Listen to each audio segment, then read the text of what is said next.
But the problem that I submit to you today is, when we're talking about engaging, is the fact that the man knew he was a snake. In this context, he allowed him to gain access, to take something that didn't belong to him. What did he take? The man's life. I wish I had some help in the building. Honestly, I feel like preaching right there, because who in the building has allowed a snake in your house that you've made comfortable, that is sapping the literal life out of you? Tap somebody and tell somebody a snake is a low-down snake. Somebody in here with you. Tell somebody else and tell them a snake is a snake is a snake is a snake. What am I trying to tell you is, the thief gains access before he steals whatever you hold valuable. So what do you think your job is? Is your job to protect what's valuable? Or is your job to protect your access? Can I talk to somebody in the building? You've been spending too much time trying to protect what you feel is valuable, but you give it access to any and everybody. I submit to you that you need to do both. You need to guard your access. What are we talking about? The enemy slides his way in because we're so open-hearted. Are you hearing me? The enemy comes in sometimes because we want to have an open mind. Are you in here? The fact is, you need to learn how to protect and guard your access. Tell somebody, tell them, guard your access. Ain't no sense in you getting upset. I know that's broken English for broken people. Ain't no sense in you getting upset at somebody that has misused you and abused you when you were you were the one that let them in the first place.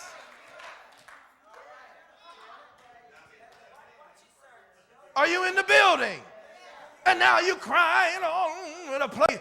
You never should have let them in the first. Do you not know that there is a special place that is reserved in your heart and in your mind that nobody else should have access to? I don't care how much you love your wife. I don't care how much you love your husband. I don't care how much you adore your children. Nobody on this planet should ever have access to a special secret intersanctum, if you will, of your heart and of your mind, but God Himself. If you're going to do stuff differently this year, then you need to define, what is my access? What are my access? Where am I? If a thief is a thief, then the job description of a thief is to steal. That's why it's not a particular name. Because if you function in the role of a thief, then that is exactly what you are. Are you hearing me? So what happens? A thief comes but to steal, to kill, and to destroy. But I am come that you have life. I'm trying to work this out. There's a whole lot in this. I'm come that you might have life, and that more abundantly. Life, there's a difference between bios and exos. There's a difference between the two. You understand? Bios is where the beginning of biology. You understand? That's creation, humanism. But exos is the other portion where it speaks more of purpose. You hear? You see what I'm saying? And when you have life, some of us just simply have bios, or let me correct that. Bios and exos are similar, but you have Zoe, which is life. Bios, B-I-O-S, and exos, E-X-O-S, that deals a lot with the beginning of existence and biology. But you have Zoe, Z-O-E, which means life, but it's different. Because bios is to have life, existence. But you can be alive and have no value whatsoever. Ask somebody, are you just alive? Are you just existing? There's a whole lot of people that are alive, come to church, but they have no purpose. Ask them again, do you have life, or are you just existing? When you exist, that means I'm just trying to make it from one day to the next.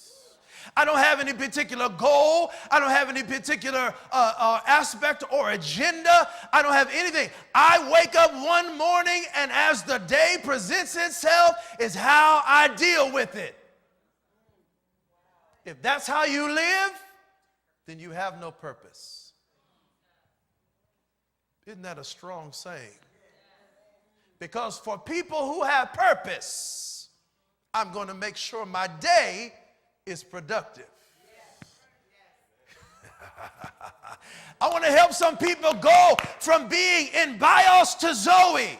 I want to help some people go from simply existing in the world to having purpose in your life. Because when you wake up in the morning, what you ought to do is you ought to say, hey, what is my plan for the day? What is my plan for the week? You see, it's very easy for somebody who is just simply existing to go along with the status quo of how everything and everybody else is doing it. If my friends are doing it, then it's all right with me. If they're doing some things, then it's all right with me. It doesn't matter what it is. I've got my friends, and if they're doing it, I'm doing it. We're all doing it. It's cool. But it's really not cool. You are called to be a change agent. Can I talk to somebody in the building? And if you're supposed to introduce the change, you have to bear the change that you're introducing, which means you can't run with everybody. Are you in the building? That means that you can't sleep with everybody. Are y'all in here? That means you can't drink with everybody. Are y'all in the building? And some of you have not had a productive life, a purpose. Therefore, it's no real sweat for an enemy to gain access to what you thought was valuable. If I'm of value, if I am of value, are y'all in the building? If I'm of value, just not anybody ought to be able to have access to me. Are you in here? Ask your neighbor, what are you? Are you valuable? Do you consider yourself valuable? When I am come that you might have Zoe, life, purpose, because you're supposed to be living on a promise that God has given to you. Let me keep going. Watch this. When you talk about engage, we're still talking about engage. Everything is about engage. Somebody say engage. In order for us to engage, we've got to do some things. Let me help you out. When we look at engage, engage actually comes from, it's a bipartisan word in the Middle Old French. It is E-N and it is G-A-G-E. On the end of both of those, one means, of course, in. Gauge means almost position. All right? There's a lot of connotations under the word engaged, but the origin of the word is really something where you are engaged. Now watch this. It is a process of putting forth a position that sometimes comes as an extension of a condition. Did y'all catch what I just said? I can't engage my gear from park to drive if my gear does not change. I know that sounded pretty elementary, but some of you all caught the depth of what I just said. In other words, if I get in my car, move my throttle from park to drive, but I never turn the car on,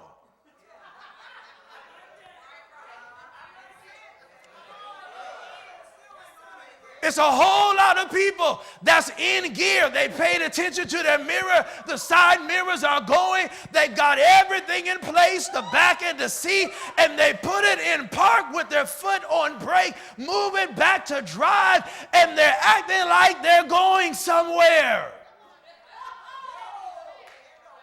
Here's a clue. Turn the car on.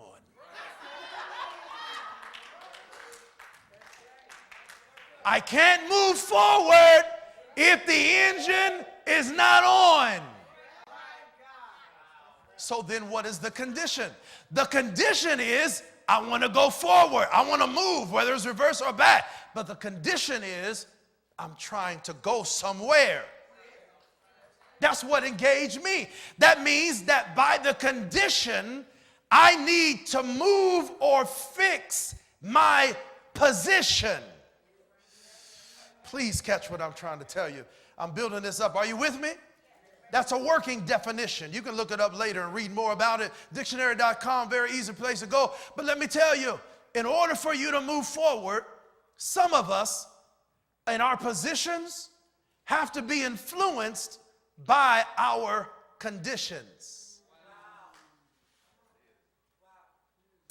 For some of us, we've just not been put in the right position to accept, or the right condition to accept that there needs to be a change in our position. Because some of us like to stay stuck. Some of us like to be in the driver's seat, trying to put the park to drive, and you don't have the car on. Look at somebody and say, is that you? Is that you? Is that you? I know where you, listen, is that you? And some of us, we don't really want to move. We've got comfortable in a cold car that has no movement at all. You look like you're driving somewhere, but you haven't started the car. Touch your neighbor, tell them, start the car, please, so we can go. Start the car. Start the car. What does that mean? That means that you must have a change in your thought process. You have to engage by turning on the engine. Are you in the building? You want to go somewhere, but you've not brought the key. Are y'all in here? My God, I know I keep asking that, but I'm not hearing what, like y'all with me. You understand what I'm saying? So we've got to engage. Somebody say engage. In other words, you need to be influenced by a condition to change your position. If you like being broke all the time, maybe you just haven't ran into the right condition. If you like being abused all the time, maybe you've not run into the right condition.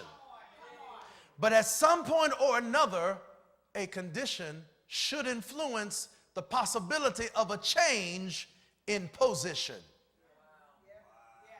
Are you hearing me? All right.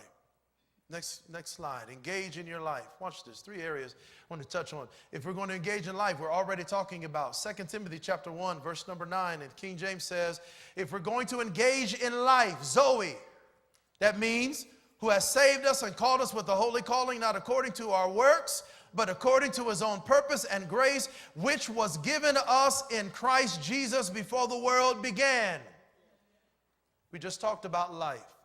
Some of us have not been engaged in our lifestyle, and so therefore we're just allowing anybody to take the position. If we are the ones who are in the driver's seat trying to change park to drive and we did not start the car, that's only one type of person. There's another type of person who actually starts the car, allows everything to warm up, gets everything situated in position, and then they get out of the driver's side, walk around the car, get in the passenger side, and they allow anybody they want to drive them wherever it is that they go.